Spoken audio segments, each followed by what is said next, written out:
বাংলাদেশের ভবিষ্যৎ রাজনীতির গতি প্রকৃতি নির্ধারণের ক্ষেত্রে একটা খুব গুরুত্বপূর্ণ ভূমিকা পালন করবে প্রধান উপদেষ্টা নিরপেক্ষ আচরণ করেন কিনা, তিনি সব দলের প্রতি সমান অ্যাটিটিউড দেখান কিনা, তিনি কোনো দলের প্রতি ফেভার দেখাচ্ছেন কিনা। এটা খুবই জরুরি ব্যাপার, কারণ সাম্প্রতিক সময়ে এনসিপির প্রতি প্রধান উপদেষ্টা যে অ্যাটিটিউড দেখাচ্ছেন সেটাকে জাস্ট নেহায়ত বায়াস আর মনেও হচ্ছে না, এটা তার চাইতে বেশি কিছু, এটা তার দল এরকম মনে হয়। আমি সরাসরি কথাটা বলেই ফেলছি ইদানিং। বিভিন্ন জায়গায় টিভি টক শোতে আমার ভিডিওতে অল্প অল্প করে কথাগুলো বলা হয়েছিল, কিন্তু আমার মনে হলো পুরো কনটেক্সটটা আমি একত্র করে একটা ভিডিও করি। আপনারা শুনুন, ভুল মনে হলে আপনাদের মতামত জানান, না শুনেই গালিগালাজ করতে পারেন, করুন, তাতেও সমস্যা নেই। যাই হোক, আমি যে কথাটা বলতে চাইছি সেটা নিয়ে একটু বিস্তারিত কথা বলি। আবারও বলছি, সাম্প্রতিক সময়ে প্রধান উপদেষ্টা যে ধরনের অ্যাটিটিউড দেখাচ্ছেন এনসিপির প্রতি, সেটা স্পষ্টতই মনে করিয়ে দেয় এটা তার দল, তার পরিকল্পনাতেই এ দলটা হচ্ছে। আমরা একটু পেছনে যাই, একদম পুরো কনটেক্সটগুলো যদি দেখি।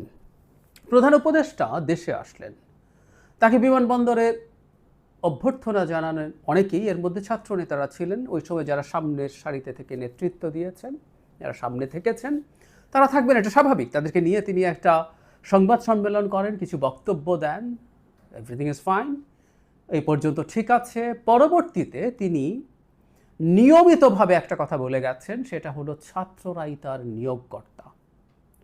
শুরুতে একবার দুবার উচ্ছ্বাসের মতো হতে পারে, ঠিক আছে, যারা স্টুডেন্টস আছে তাদেরকে উনি বললেন, এক ধরনের নির্দোষ হিসাবে আমরা দেখার চেষ্টা করেছি, কিন্তু উনি এটা বলা থামালেন না, উনি এটা কন্টিনিউ করে গেলেন।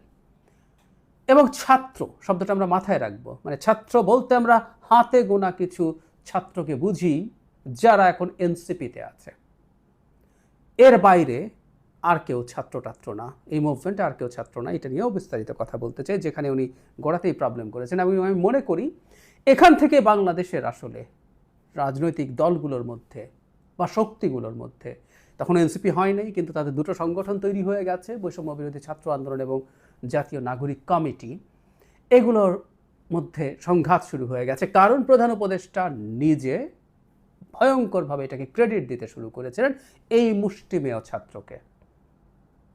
প্রমাণ আছে, জাতিসংঘের সাধারণ পরিষদে তিনি গেলেন, গিয়ে সেখানে সেই ঘটনাটা খুবই আলোচিত, একটু পুরনো হয়েছে, তাই আমার মনে হয় সব একত্র করে আমরা কনটেক্সটগুলো মিলাই মুক্তার মালার মতো একটা মালা গেঁথে ফেলা যাবে মনে হয়। তিনি গেলেন এবং তিনি সেখানে যাওয়ার পর মাহফুজ আলমকে ব্রেইন বিহাইন্ড দ্য মুভমেন্ট এরকম একটা কথা বলে পরিচয় করিয়ে দেন। এবং এই কথাটা জনাব শফিকুল আলমের, আমি আগেও একদিন বলেছি, প্রেস সচিব শফিকুল আলম 9 আগস্ট বা 8 আগস্ট তাকে পুরোপুরি কৃতিত্ব দিয়েছেন এই ব্রেইন বিহাইন্ড দ্য মুভমেন্ট। এই ব্রেইন শব্দটা শফিকুল আলমের। শফিকুল আলম ওই তারিখে কিভাবে মনে করেন তিনি এই ব্রেইন, মানে একটা মাস্টার প্ল্যানে চলছিল এবং জনাব শফিকুল আলম এটার পার্ট ছিলেন। আমাদের এই কথাটা মনে রাখতে হবে। কিন্তু একই দিন তাকে আবার প্রধান ব্যক্তি বলে স্ট্যাটাস দিয়েছিলেন জনাব শফিকুল আলম।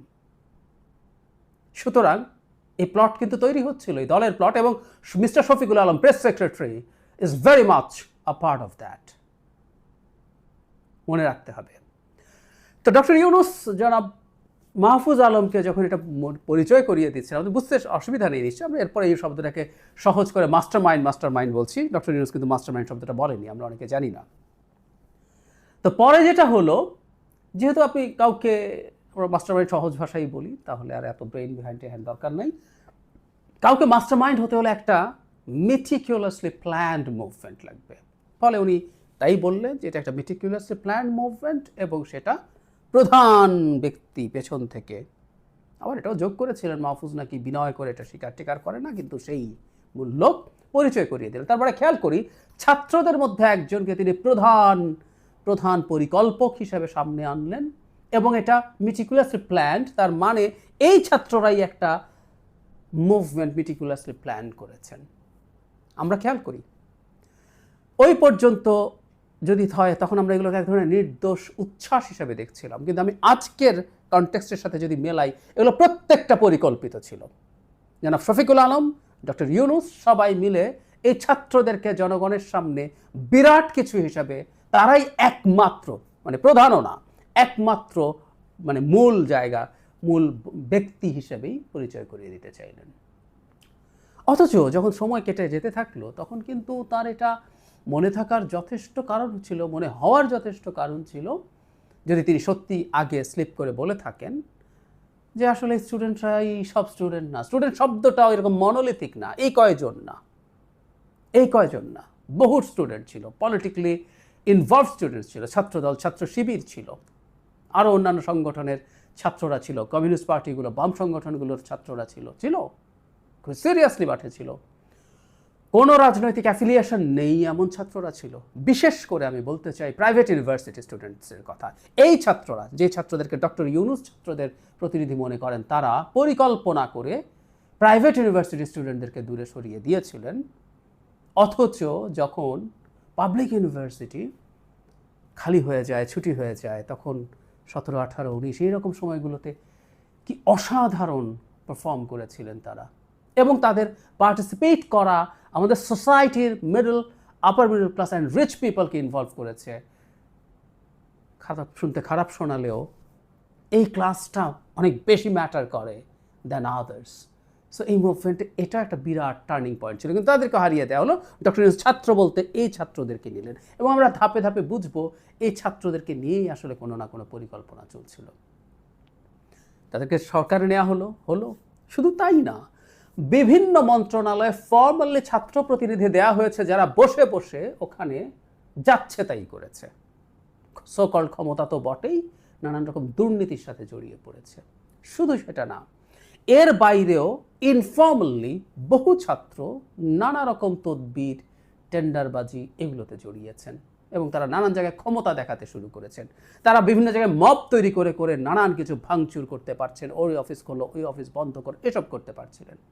কোথাও কোনো ঝামেলা হচ্ছে তারা গিয়ে হাজির হচ্ছিলেন। জনাব হাসনাত আবদুল্লাহ প্রায়ই, জনাব সার্জিস আলম প্রায়ই দৌড়ে, তখনও ইনফ্যাক্ট মানে এনসিপি হয়নি, তারা গিয়ে হাজির হতেন। তখন এই প্রশ্ন ক্রমাগত করে গেছে, তাদের অথরিটিটা কি যে তারা যান, কিন্তু গেছেন, এবং তারা একরকম সরকারের হয়ে বিভিন্ন জনের সাথে নেগোশিয়েট করতেন, প্রশ্রয় সরকারের, মানে সরকার তাদেরকে সামনে রাখতে চেয়েছে ক্রমাগত, এবং দেখাতে চেয়েছে ওদের অথরিটি আছে। তারা দল করলেন, এবং দল করার সময়ও অন্যায় ঘটনা ঘটেছে। আমি মনে করি নাহিদ ইসলাম রিজাইন করে যত দ্রুত দলে যোগ করেছেন, এতে খুব ক্লিয়ার যে উনি আসলে দলেই যেতেন, কিন্তু এর প্রায় শেষ সময় পর্যন্ত তিনি সরকারে ছিলেন, এবং বেরোনোর সময় প্রেস সেক্রেটারি ভবিষ্যৎ প্রধানমন্ত্রীকে দেখতে পাচ্ছেন বলে জানিয়েছেন। হ্যাঁ, আমাদের নিশ্চয়ই মনে আছে। অথচ উনি সরকারের একটা কর্মকর্তা, যেভাবে বলি না কেন, তিনি তার একজন সহকর্মীকে শুভাকাঙ্ক্ষা জানাতে পারেন, কিন্তু এখন একটা দলে যাচ্ছেন এবং তাকে ভবিষ্যৎ প্রধানমন্ত্রী বলছেন।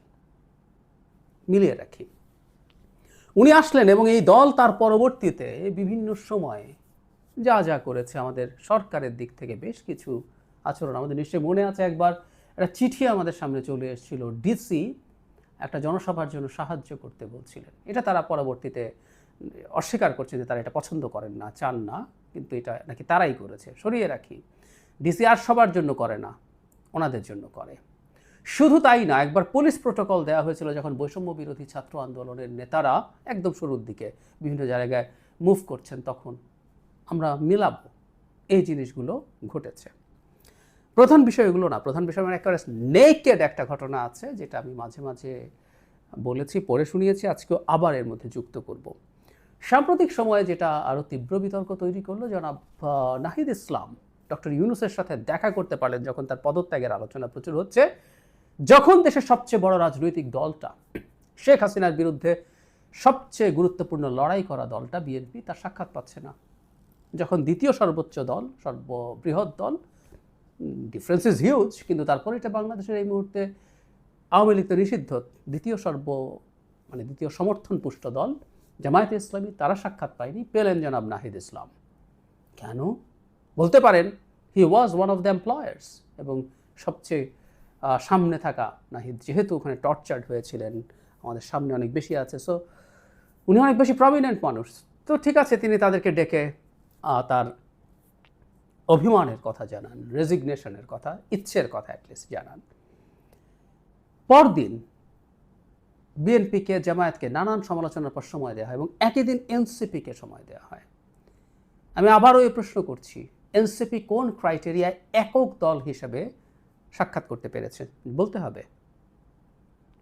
এখানে কয়েকজন গুরুত্বপূর্ণ ছাত্র নেতা আছে ওই সময়কার। এটা কি অ্যাডিকুয়েট? এটা কি অ্যাডিকুয়েট আলাদা একক হিসাবে বিএনপি জামায়াতের সাথে সাক্ষাৎ করতে পারার? না, ডক্টর ইউনূস আসলে একটা মেসেজ দিতে চাইছেন, রিপিট, যে এটা বাংলাদেশের বিএনপি এবং জামায়াতের পর্যায়ের রাজনৈতিক দল। পরের দিন দুটো গ্রুপে দলগুলোকে ভাগ করে তিনি সাক্ষাৎ দিয়েছেন, অথচ হওয়ার কথা ছিল এনসিপি ওদের যে কোনো একটা গ্রুপের অংশ হবে, কিন্তু উনি এটা করলেন। স্পষ্ট বায়াস, স্পষ্ট তিনি দেখিয়ে দিচ্ছেন ওনার কোনো রাগ ঠাক আসলে নেই, ভেরি ক্লিয়ার। কিন্তু এই যে বললাম, যে জায়গাটা ওয়াজ টোটালি এক্সপ্লিসিট, যেখানে কোনো রাগ ঠাক নাই, সেখানে তিনি কীভাবে বলছেন, একটু লম্বা ফিনান্সিয়াল টাইমসের এই ইন্টারভিউতে তিনি কথা বলেছেন। পুরোটা পড়ে, আমি শেষ অংশটা মাঝে মাঝে পড়িয়ে শুনিয়েছি, পুরোটা একটু শুনি, খুব মন দিয়ে শুনি উনি আসলে কি বলছেন। ডক্টর ইউনূস বলেন একটি সম্ভাবনা হলো ছাত্ররা নিজেরাই একটি দল গঠন করবে।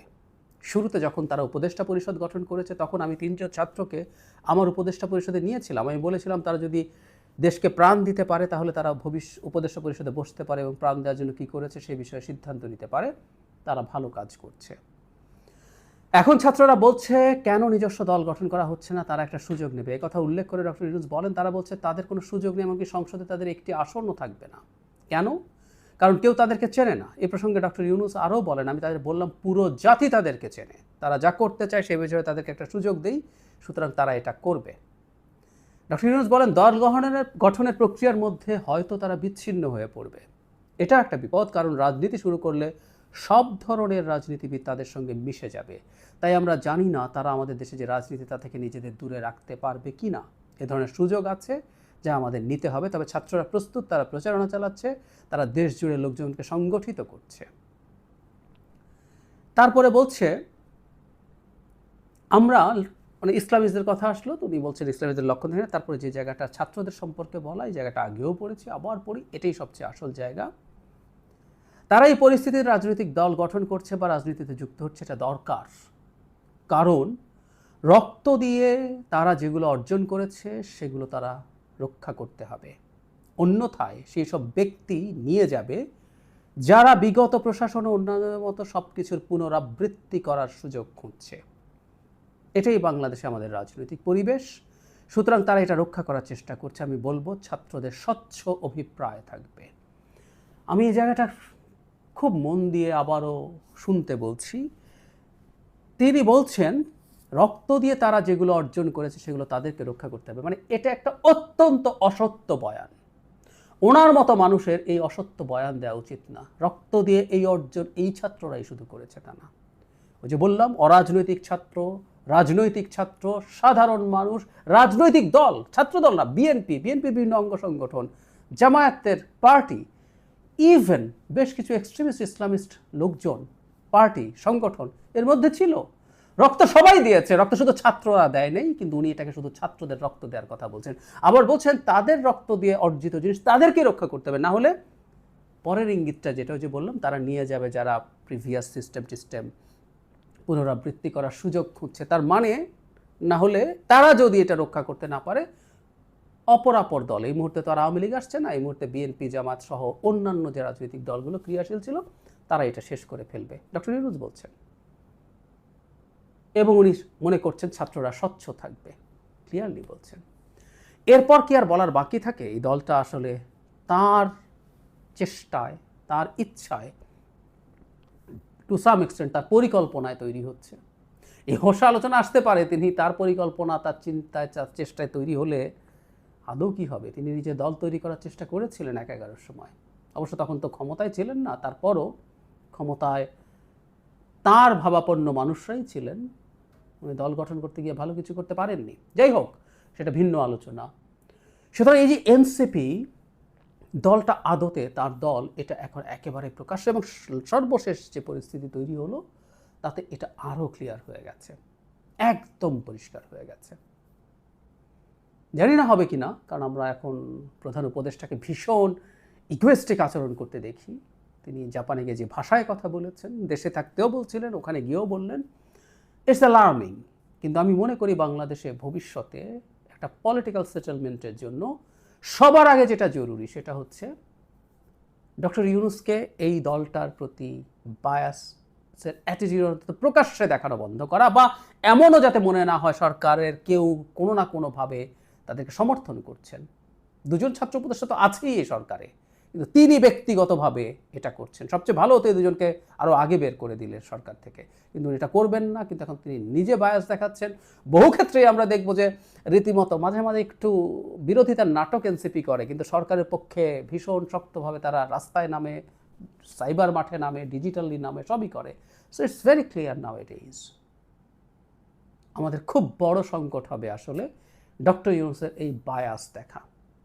প্রায় বলছি এটা, একটা পরিবারেও বাবা যদি কোনো সন্তানের প্রতি তার বেশি ভালোবাসা ভিজিবল করে তোলেন, সেটাই সংসারেই অশান্তি তৈরি করে। আর বাংলাদেশ এখন অত্যন্ত টার্বিউলেন্ট একটা টাইমে, টার্বিউলেন্ট একটা পলিটিক্যাল স্ফিয়ারের মধ্যে আছে, সেখানে এটা ভীষণ অন্যায়। ডক্টর ইউনূস যদি দেশের ভালো চান, তাকে বেরিয়ে আসতেই হবে তার এই ধরনের আচরণ থেকে।